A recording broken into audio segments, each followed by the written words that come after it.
Halo rekan semuanya, ini adalah presentasi mengenai konsep cara kerja manajer secara universal dalam satu perusahaan dengan core bisnis apapun.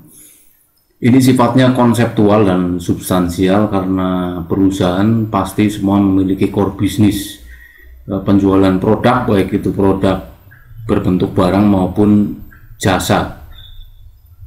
Sekali lagi simak keterangannya di sini. Flowchart ini sifatnya universal dan konseptual. Kalau mau lebih rinci nanti bisa disesuaikan dengan perusahaan masing-masing.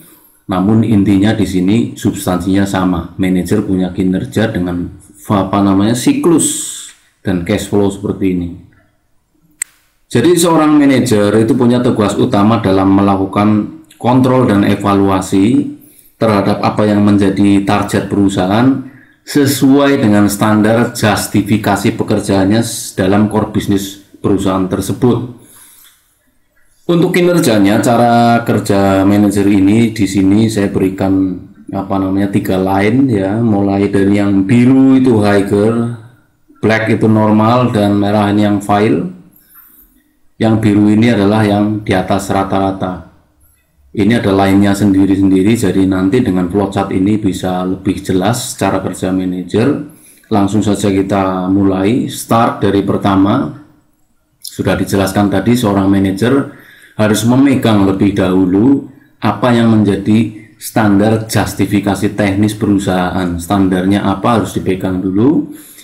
Yang kedua adalah paham target perusahaan. Target perusahaan itu apa? Semua manajer pasti tahu target yang ingin dicapai apa, outputnya harus berapa, dengan proses seperti apa, variabel input di setiap divisinya seperti apa. Kemudian setelah ini dijadikan sebagai pijakan, karena ini merupakan sesuai dengan kebijakan perusahaan, kemudian barulah seorang manajer mengerjakan kontrol dan evaluasi terhadap output kinerja lapangan. Ini langsung saya ringkas saja konsepnya.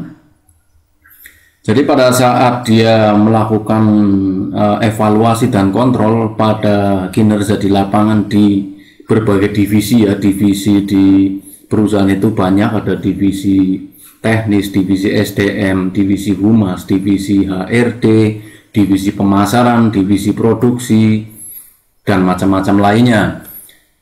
Dicek, yang paling harus dicek adalah apakah memenuhi target perusahaan. Jadi kinerja manajer setelah ditransformasikan di divisi-divisinya ini apakah memenuhi target perusahaan, di sini dicek. Nah, saya pertama akan jelaskan di yang bagian sebelah kanan ini.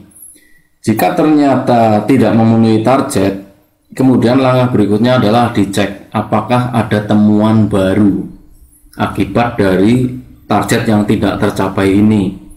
Logikanya, jika sebuah target perusahaan tidak tercapai di divisi manajer dan subdivisinya di bawah, pastinya ada temuan baru karena dia nggak memenuhi target. Pasti bisa dicek, bisa dievaluasi, pasti ada temuan baru yang mengakibatkan target nggak tercapai. Di sini dicek ada temuan tidak. Kalau ternyata tidak ada temuan, berarti harus dipertimbangkan, manajer perlu di rolling, di downgrade atau diganti posisinya. Diganti bukan berarti dikeluarkan diganti baru, itu bukan, tapi paling tidak minimal di downgrade dulu, diturunkan, nanti diberi kesempatan lagi, di rolling, diganti dengan yang dinilai di perusahaan Anda lebih kompetitif. Nah, jika logis, seorang manajer pasti akan menemukan temuan baru ketika tidak tercapai target sesuai perusahaan. Jika menemukan temuan baru itu dibuat checklist di sini. Di checklist apa saja yang mengakibatkan target tidak tercapai, di checklist satu persatu, kemudian disertakan dengan revisinya. Kalau tidak tercapai sebuah target A, harusnya dikerjakan dengan cara apa? Seorang manajer di sini harus sudah punya evaluasi. Kemudian report atau laporannya nanti diberikan ke jajaran yang lebih tinggi. Nah, jajaran yang lebih tinggi ini nanti seperti contohnya direktur dirut ataupun direksi di atasnya. Nanti di sana juga dicek lagi laporannya atau reportnya ini logis atau tidak. Kalau ternyata laporannya tidak logis sesuai kondisi lapangan, temuan di lapangan yang mengakibatkan targetnya nggak tercapai, ini pun masuk ke blok merah, adanya rolling atau downgrade manager tersebut. Tapi kalau ternyata reportnya ini logis dan bisa dipertanggungjawabkan secara konsekuen, reportnya logis, ya nanti tinggal disesuaikan dengan target perusahaan. Ini jalurnya jalur black, ini yang normal, disesuaikan target perusahaan. Kemudian di kinerja berikutnya nanti dilakukan kontrol dan evaluasi ulang untuk mengukur output kinerja di lapangan setelah terjadi penyesuaian target atau revisi. Itu adalah cara kerja manajer di blok line yang black ini, yang normal, cara kerjanya seperti itu. Kemudian di bagian berikutnya saya jelaskan yang di blok merah di sini, artinya lebih banyak nilai yang tidak positif di sini. Jika apakah target perusahaan tercapai, jika tidak, cek apa ada temuan baru, tidak, jika tidak ternyata lakukan rolling. Karena sudah dijelaskan tadi logikanya, kalau sebuah target perusahaan tidak tercapai pasti ada faktor-faktor temuan-temuan baru yang menyebabkan manajer harus membuat solusi atau revolusi baru untuk kedepannya nanti pada saat melakukan kontrol dan evaluasi ulang nanti akan memenuhi target perusahaan. Kemudian di blok paling akhir ini adalah yang di line blok biru yang di atas rata-rata. Jadi ketika dia ngecek apakah perusahaan dengan target yang sudah ditentukan sesuai standar justifikasi ini memenuhi target atau enggak, ternyata memenuhi target, manajer berikutnya akan memenuhi tugas cara kerja dalam melakukan cek apakah target yang sudah ditemukan itu bisa dimaksimalkan dengan kinerja yang lebih praktis, sistematis, dan hemat operasional. Yang dicek di sini apa saja yang dicek di sini? Mulai dari input variabelnya, mulai dari prosesnya, mulai dari outputnya, bisa diringkas lebih praktis, sistematis, dan hemat atau enggak. Kalau ternyata manajer ini bisa menemukan sebuah terobosan baru untuk bisa menekan cara kerja yang lebih praktis, sistematis, dan hemat operasional dengan output yang lebih optimal, nah ini adalah manajer yang tergolong di atas rata-rata. Nanti dia membuat report, manajer ini akan membuat report dan nanti akan dirapatkan dengan jajaran yang lebih tinggi untuk menentukan kebijakan baru. Kebijakan baru ini apa? Kebijakan baru ini adalah penemuan dari manajer yang melakukan sebuah terobosan baru karena bisa memaksimalkan kinerja perusahaan lebih sistematis dengan output yang lebih optimal.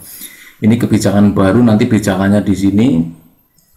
Kemudian jika sudah menentukan langkah-langkah yang baru, ini bisa jadi dasar untuk evolusi dan perubahan untuk menuju perusahaan yang lebih maju dan kompetitif, bahkan dengan produk yang sama ataupun yang sudah dikreasikan lebih baru.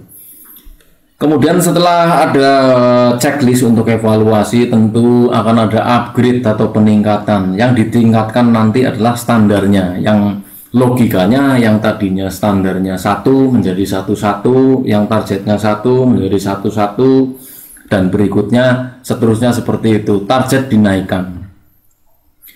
Setelah target dinaikkan, nanti manajer yang sudah menemukan terobosan baru kembali masuk ke siklus kontrol dan evaluasi.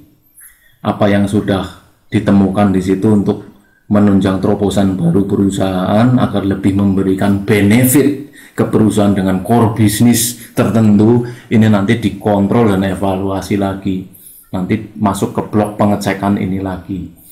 Karena manajer yang sudah menemukan sebuah evolusi atau terobosan baru, kinerjanya pun mesti harus dicek lagi, disesuaikan lagi dengan kontrol dan evaluasi di lapangan. Apakah temuan baru ini bisa diimplementasikan terhadap kinerja perusahaan untuk mendapatkan output atau target yang lebih tinggi dengan kinerja yang lebih praktis dan sistematis.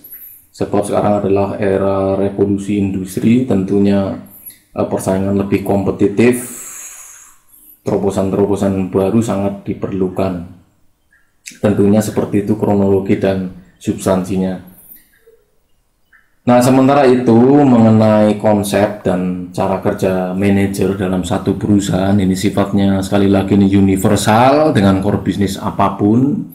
Nah, bisnis itu bisa penjualan produk baik bentuk barang ataupun jasa tentunya.